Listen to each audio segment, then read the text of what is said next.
And so when the global financial crisis finally reached Kenya, donors were pulling their funding. And so we started to think of a solution for people that wouldn't be reliant on handouts or aid, but would rather create employment. And a common statistic is that women tend to reinvest over 90% of their earnings back into their families and communities. And so we knew that we wanted to employ women. Welcome to Mindful Businesses, presented by Sarani, and I'm your host, Vidya Iyer.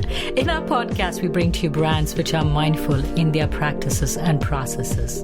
A mindful business adopts and employs sustainable social, economic, and environmental practices. Today we have with us Kate Holby, co-founder of Ajiri Tea, giving 100% of the profits to create opportunities for women and children. Welcome, Kate. Thank you, Vidya. When was Ajiri Tea founded?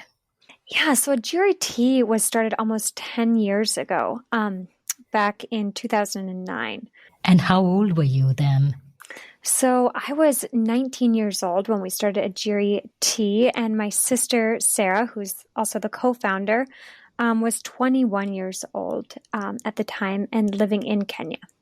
So it's rather early for you to be thinking of starting a company, let alone just starting a company so far away from home in Africa. What prompted you and Sarah to start Ajiri Tea? Yeah, so I think that, probably starting a company like this when we are younger had certain advantages, right? So you want the ideal company, right? You want a company that reflects your idealism and optimism with the world at the time. But we started Ajiri Tea really in reaction to events happening around us. So in 2009, as we remember, was the height of the global financial crisis. Right.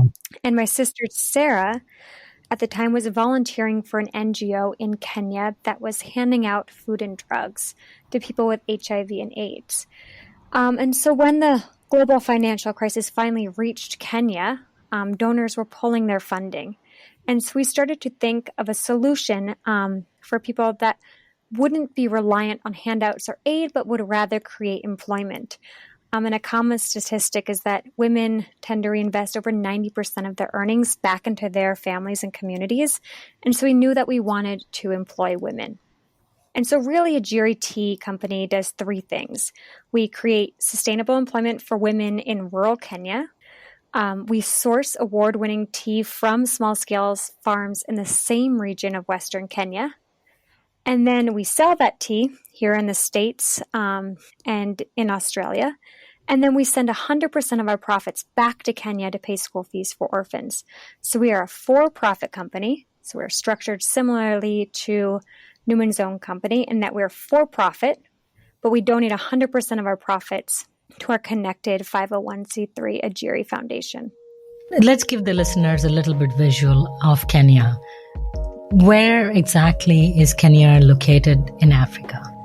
Yeah, so Kenya is in East Africa, and the area that we are working in is Western Kenya. So as if you're going out to Lake Victoria, past the Masai Mara, we're working in an area called Kisii. So it's lush, rolling hills, beautiful rolling hills. Everything grows in Kisii. It rains every day. It's really just a beautiful part of Kenya. And it also happens to be an area of Kenya with the largest HIV and AIDS rates in the country because it is such a major trucking route. And so that has left, of course, many orphans in the wake. And so, part of what we do at Ajiri Tea is we also try and provide education for orphans to fill that need. To talk about the tea, what are the different kinds of teas which are grown in Kisii? Yeah, so the tea that grows in Kisii, and I can give you kind of a bit of a background of tea in Kenya because I find it quite interesting, is that tea was introduced by the British via India at the turn of the century. And so tea is actually one of Kenya's largest exports. And Kenya is one of the largest producers of black tea in the world. Wow, I didn't know that at all. Yeah, and that black tea usually doesn't come to the States. It usually goes to the Middle East, where they like a stronger black tea, right? But in the US haven't really developed a palate for quite strong black teas. We're real coffee drinkers here. But Kenyans themselves also drink tea every day with milk and sugar, and they drink a black tea. And so the tea that we are buying is black tea. It's, black tea and green tea come from the same plant. It's all how it's processed. Farmers in Kenya, we're sourcing it from a cooperative of 20,000 small-scale farmers who own, on average, a quarter acre to 2 acres of land. And so farmers are all hand-picking each 2 leaves in a bud. And this is kind of, as you can imagine, a lot of work. And it's all grown organically, though we are not certified organic. That is a quite expensive certification to certify 20,000 small-scale farms. The tea, there are no natural pests to tea in Kenya. So our tea is all grown organically. And, you can have a really strong mission. And our mission, as you know, is to create employment for women and to send orphans to school. But you also have to have a high quality product to back up your mission. And we've been really lucky, or we haven't been lucky. In fact, it takes a lot of hard work in that our black tea has won the best black tea 3 years in a row at the World Tea Expo. So we have a very high quality product to back up our mission. What makes it a high quality product? It's that the farmers are only picking those top 2 leaves in a bud, and there's very strict quality control within Kenya. Within this cooperative in Kisii. And so you're not getting any of that tannic, bitter aftertaste as if a machine was coming along and picking, let's say, the 4 top 2 leaves in a bud or the stalk. So it's really a consistent, strong, smooth flavor. We like to say you can leave the tea bag in your cup, your mug, and it won't have that bitter aftertaste. It will only get stronger. So what are the different types of teas? There like Pico tea. I know in Ceylon they have the Pico tea. Yeah, so this is really closest to an Assam, which was introduced again by the British at the turn of the century. And the processing of the tea is a CTC tea. So that means cut, tear, curl. And so it's a very fine and granular tea. So they're literally taking the leaf once it is dried and they're cutting it, tearing it, and curling it. And so it's not a beautiful long leaf, whole leaf, orthodox tea that you might see in a specialty tea shop. It is really fine, and we sell it loose like that, and we also sell it in tea bags.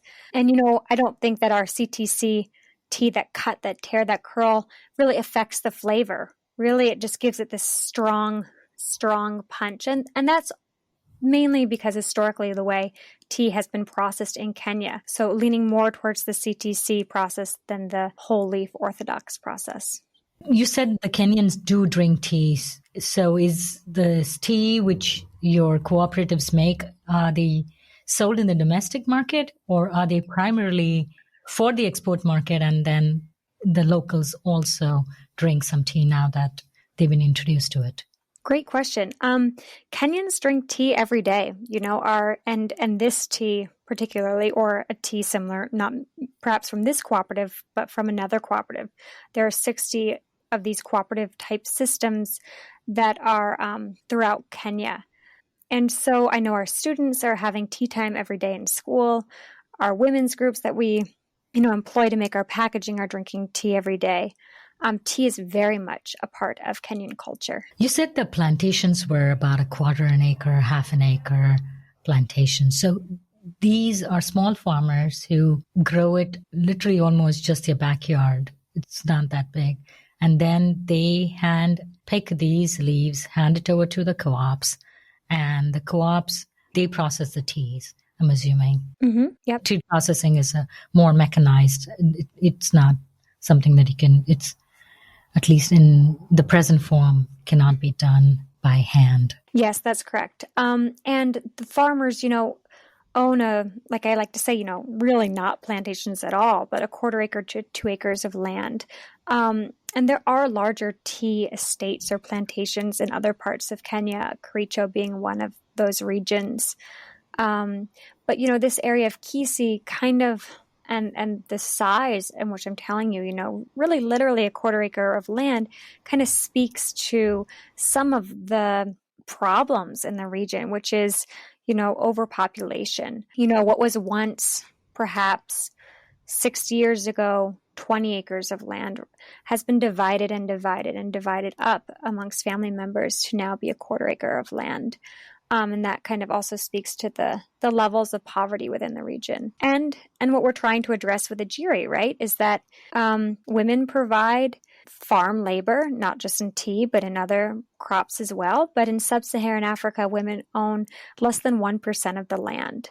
Land has a direct link to opportunity in rural regions, right? A direct link to money.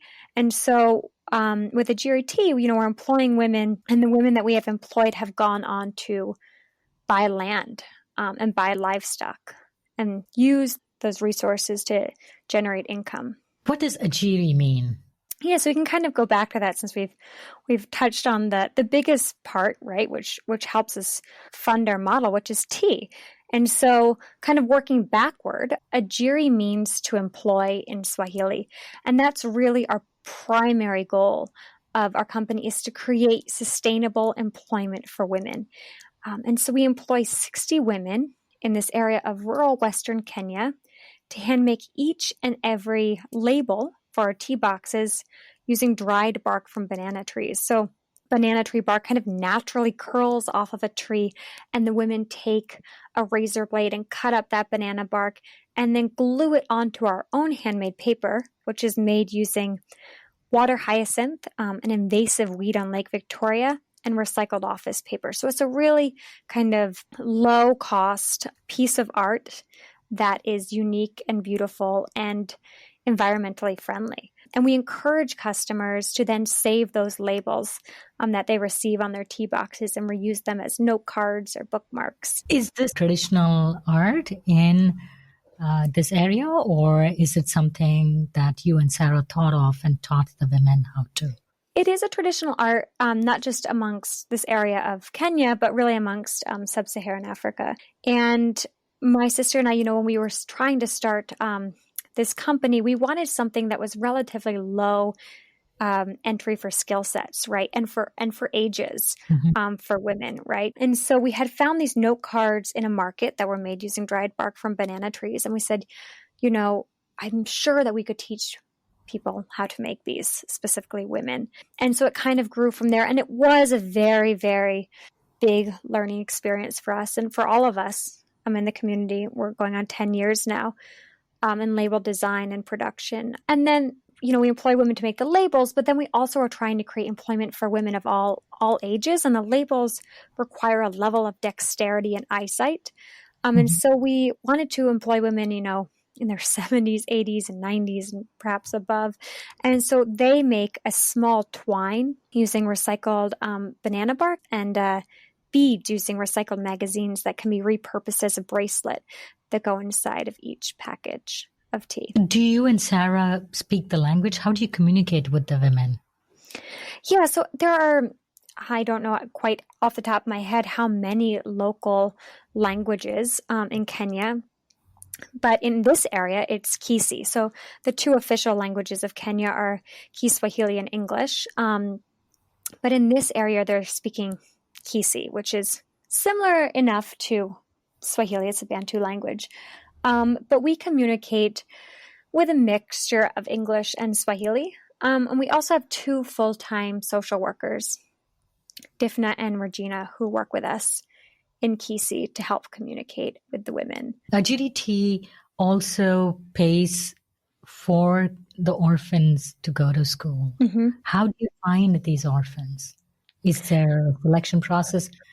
Do the schools recommend them to you? Yeah, that's a great question. And I think that just touching on that, with Ajiri and kind of segueing back to what we were talking about, Ajiri Tea, we try and do two things really. And when we started was, one, tackling an issue that was here and now, or a challenge that was here and now, and that was the employment for women, right? So what can we do to create employment for women who are not highly skilled or not highly trained?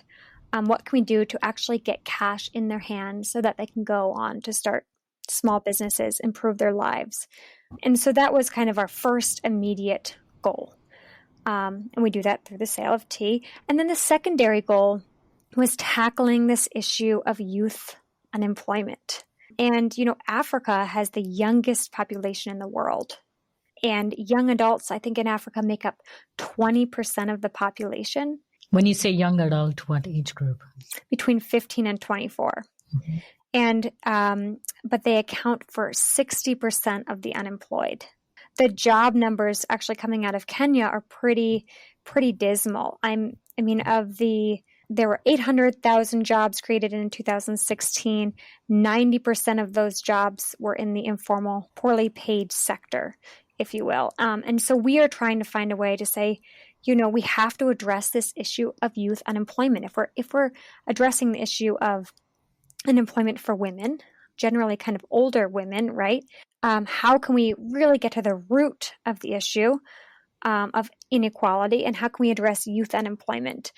And I know that this was a concern for the community before we started, because when we were starting to kind of think of where the money could go that we were going to make, we hadn't made yet, we asked the tea farmers and the women, we said, look, we want the money to come back to the community. It only seems right. And they all said, invest in education for orphans, really kind of getting to the root of some of the issues that they were seeing.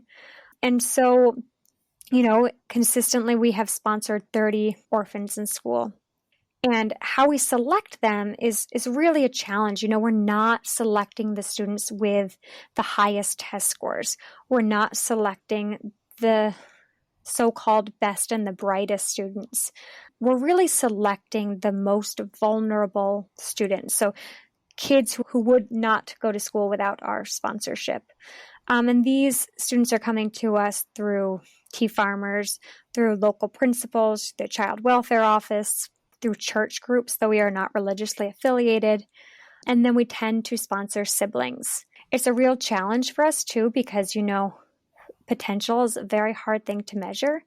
And as you can imagine, when you're sponsoring vulnerable children, there are, certain challenges, emotional issues come out. And you would think, or you would hope, that once there's food on the table, school uniforms are bought, school books are purchased, everything's set, they're ready to go to school, they're going to do well. And of course, as you know, that's not always the case. It's not always the case with people from privileged backgrounds, right? Kids are kids. And so we really make the commitment to stick with our kids, no matter their test scores. And that takes work. It takes work from the principals. It takes work from our social workers. It must be a challenge to get them to school, right? The absenteeism rates, if they don't have a stable home life, to make them just show up in school, let alone perform or excel. Yeah, so the way it kind of works in Kenya is that secondary school is boarding school. And so primary school, while technically free, and there are more day schools, students still have to buy a uniform and books, and so it's not really free. And so we cover that. And then we really focus on sponsoring secondary school students who are all in boarding school in different locations throughout Kisi. And our two social workers, Regina and Difna, escort each student to school, buy all their shopping, and then check in with our students once or twice a term. There are 3 trimesters. And so they really have a great handle on their home life and school life. And that's kind of why we've kept the number to 30 students, is that it's very manageable. We still have these very close connections. So now Ajiri Tea has been in operation, I want to say, about 10 years? Mm-hmm. That's correct. Yep. How did you get the initial funding? Because you were 19 and your sister was 21, working for an NGO. What was your startup costs and how were you willing to take this risk? Of course, the youth probably helped. Yeah. I can conquer the world. And I think that's a really great question to ask, because I think that a lot of times we ask these questions of startups, or we're thinking these questions, and it's not always straightforward, right? And so my mother had studied in Kenya in the 70s. And so we have had kind of Kenyan connections. And so Kenya was a pretty familiar place to us and our family. And so my mother initially loaned us $20,000 to start a Ajiri Tea company. And how much have you given back? How much have you given, or rather, how much has Ajiri Tea Foundation given back to the Mhm. community the last 10 years? Yeah, so we donate. We have donated $20,000 each year, on average for the past 5 years. And while that might not seem like a lot of money, I think that the biggest donations that we are giving is through kind of the time and commitment. So all our overhead expenses, so our salaries, our office space in Kenya, the transport, our salaries of our colleagues, they're all covered through the Ajiri Tea Company. And so any profit is going directly to programming. And so, not included in those costs, if you will, is Regina and Difna going, for example, every day this week to a student's school and spending their time. This is the second brand that Mindful Businesses is featuring, which is giving back 100% of their profits to a cause in their mission statement. The other one was the Two Blind Brothers, and they were very young when they started. They are now 29 and 33. So what is inspiring the young people to give back, start businesses which are mindful? What has changed in the environment? I don't see many people in my generation doing this in their 20s. They were out trying to get consulting jobs, or finance jobs. Yeah. And I'm sure you are smart enough to get any of those jobs. Yeah, I can't really answer that question because I think that for us at least, Sarah and I, and also my mother, we're working so closely in a community, it only seems right that the profits go back to the community. And I like to say, the mission or the cause or whatever you want to call it, it's so rooted in our product. It is our product, right? We're not just selling tea. We're trying to create employment. We're trying to create education. We're trying to disrupt a cycle of poverty, of gender inequality. And so to do that, you have to invest back into the community. And it's not just me and Sarah, my mother, doing this, right? It's our community getting on board in Kenya to make this happen.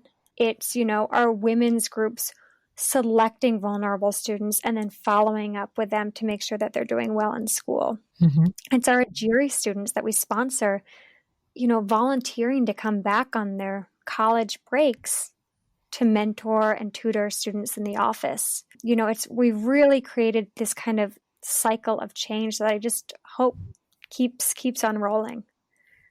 So how often do you have to go back, or do Regina and the other social worker take care of most of the social entrepreneurship part of your business? Yeah, so my sister and I, we'll switch off trips, and we usually go back about 3 to 4 times a year, whether it's, to kind of have those very human connections that make work, or to lead programming. So I know that in a month, we are leading a computer camp for our 30 sponsored students. It's kind of modeled after a summer camp, but they'll be learning how to use computers with a real focus on environmental activism.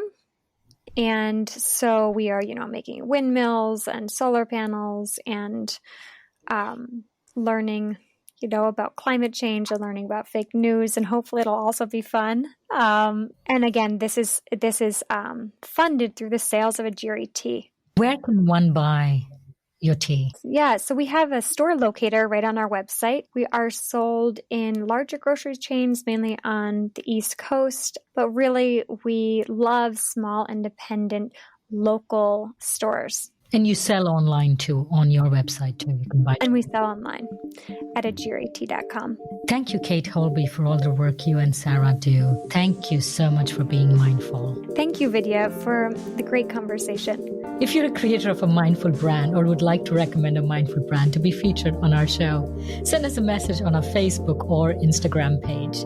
We recorded this podcast at Q1067 Lafayette, Indiana. Thank you, Jim Stone, the owner of this radio station.